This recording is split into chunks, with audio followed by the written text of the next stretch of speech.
everyone, I'm Heather, owner of Sweets Macaron, Montana, and today I'm going to be showing you how to achieve this look with the ring of hearts incorporated into the macaron batter.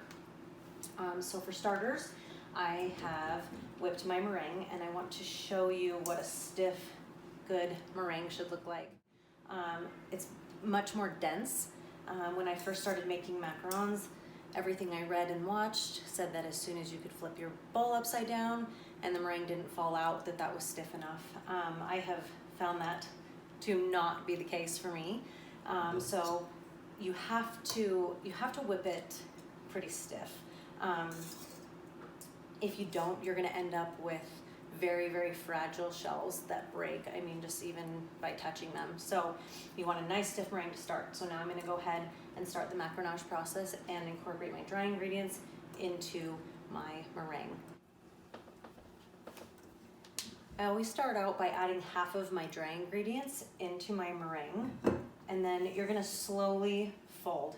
You're not gonna stir this part at first. I also thought I had to be super careful with it, like it was really fragile. And don't get me wrong, meringue batter, meringue is very fragile, but at this stage, it's mainly about just getting those dry ingredients incorporated into your meringue before you add the rest of your dry ingredients. So I'm just gonna continue to fold this, and you're basically just grabbing what's on the bottom and folding it over onto the top and slowly incorporating those dry ingredients without getting too much air out of the meringue. Obviously you're gonna be getting some of the air out, but you don't want all of it. So now my dry ingredients are incorporated. I'm gonna pour the rest of them in here. And then go ahead and finish. Again, incorporating it the exact same way that I was before, folding and kind of slowly pressing on top, getting that mixed in really good and cutting down the middle. So as you can see, this is what it's going to look like for a little bit until you actually get it all incorporated. That's when your actual macaronage process will start. We're almost there. So because I am going to be doing two separate colors of batter, in order to incorporate the hearts onto the tops with the batter, I'm going to be macaronaging almost all the way with this, with all of my macaron batter in here. And then towards the end, when it's almost done, I'll go ahead and take a small amount out and get that ready to be the hearts for the red batter. So as you can see, it's starting to get incorporated, and this is how I learned to do, this is how I learned to macaronage. I think that everybody does it a little bit differently, and there's a lot of tutorials out there. For me, this seemed like the one that made the most sense, so it's the one that I went with and have kind of stuck with it. So basically all you're going to do is you're going to be painting your batter up the sides of the bowl, and as you're doing that, you're pressing air out of the meringue, which is what we want. We want some of that air forced out, but we want to leave enough in. That's why it's important to do the actual macaronage process correct. And like I said, this is not the only correct process by far, but it's what works for me. So as you can see, after I paint it up the sides of the bowl, then I scrape it back down. So I'm just painting and slowly pressing the macaron batter on the sides of the bowl, making sure that I get everything off of my spatula so there's no dry ingredients that are not incorporated, and then scraping it back down to the middle. So as you can see right now, it's looking a lot more smooth, but if I try and drop, if it still glops down like that, it's still way too thick. So you're gonna wanna continue doing the macaronage process. You're gonna continue painting it up your bowl, and then swiping the sides all the way down to the middle until you get that perfect consistency. And what most people will say is when you can make a figure 8 with the batter and it does not break and it's a really steady flow is when it's ready. So this is going to be getting really close. So I'm going to pause. I'm going to take some of this out and put it into a separate bowl for my red batter. Okay, I've gone ahead and separated out my red batter and my batter that will stay white. I've gone ahead and finished the macaronage on the red, and I'm going to go ahead and show you just finishing up on the white so you can see what it should look like when it's done. So it's still pretty thick. You have to be careful not to over mix it, and you will. You will, in your adventure of making macarons, probably many times overmix your batter. And you will notice that as you get better and better. As you make more, you'll know pretty immediately if you overmixed it. And also when piping, you're gonna notice that it's gonna spread way more if it's overmixed. And that does not necessarily mean that your macarons will not turn out. It can cause problems sometimes, not always. So we're getting really close. So this is still pretty thick, but as you can see, we're getting closer to what would be, you know, a slow, steady ribbon. It's not quite there, but it's getting there. And then after you do that and you're testing it, what you're gonna look for is the ribbons to kind of sink back into the batter. And you can tell pretty quick from that as well, if it's going to just kind of sit there on top, you know, where you can actually see the lines of the batter, or if it's actually gonna slowly start sinking back into itself, which is what it should do. So if it's not sinking back into itself, your batter is still undermixed. And a lot of people like their batter slightly undermixed. So you'll have to play around with that a little bit, but for me, it's not quite there. We're getting really close. So I'm gonna paint just a couple more times around the bowl, and I think that this should probably be my final paint of the bowl, and it should be ready. So we'll go ahead and test it and see.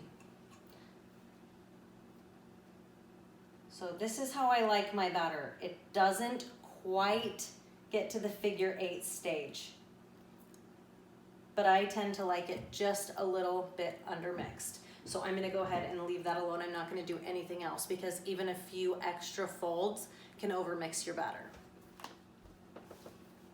Okay, so now I've got both of my batters ready. I've got my white batter and I've got my red batter. Obviously I don't need as much of the red. I'm gonna be doing just the small red hearts on the white macaron.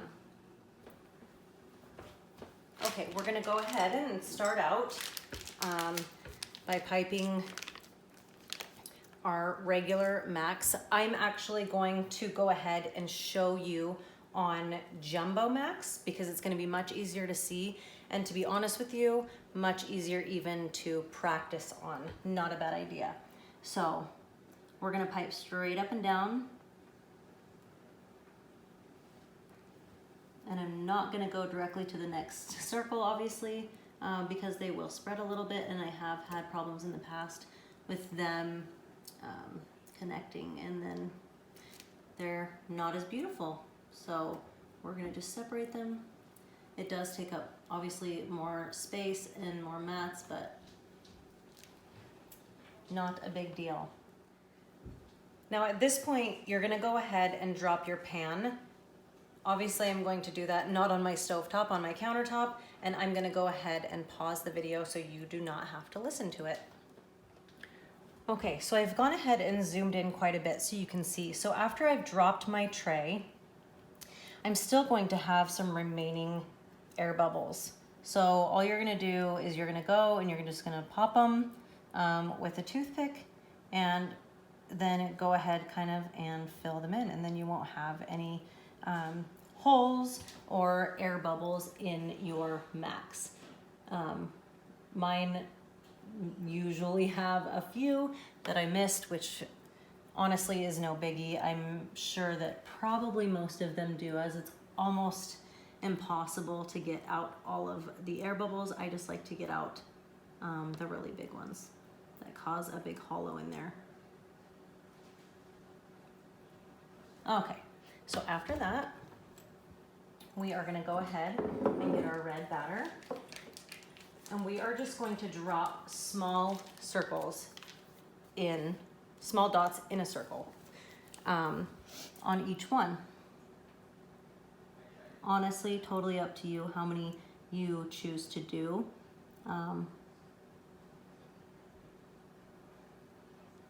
You can mess around with it. I played around quite a bit before I figured out exactly kind of what I liked. I also did a lot of other messing around with different designs.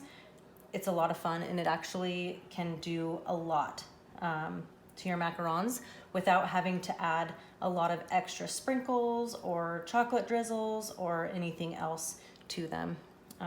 It's a very beautiful addition. So we're gonna go ahead and just do 2 for the video.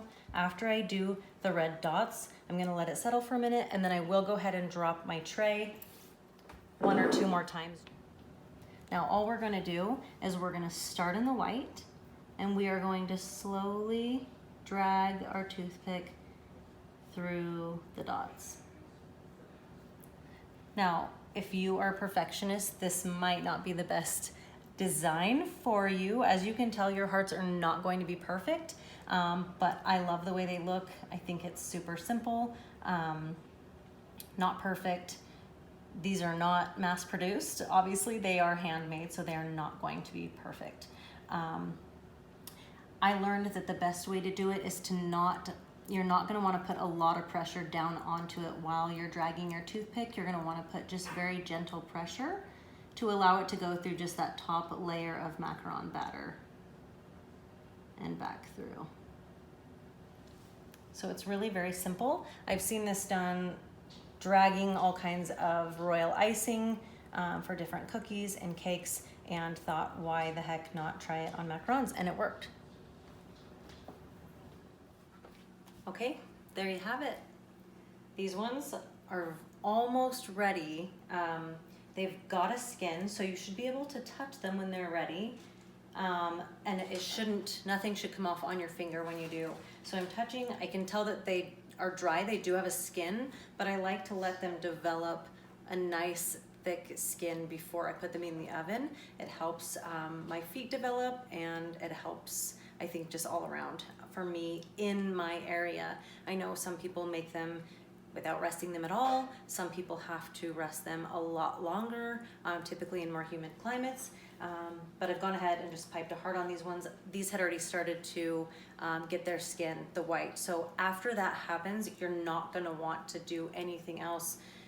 Even though I do it sometimes, resist the temptation to pop bubbles after your skin has formed. It will leave marks in your macarons. So I'm gonna leave those ones alone and pop them in the oven. And I hope that you have some fun. I hope that you learned from this video. I hope that you were able to gain something from the macaronage technique.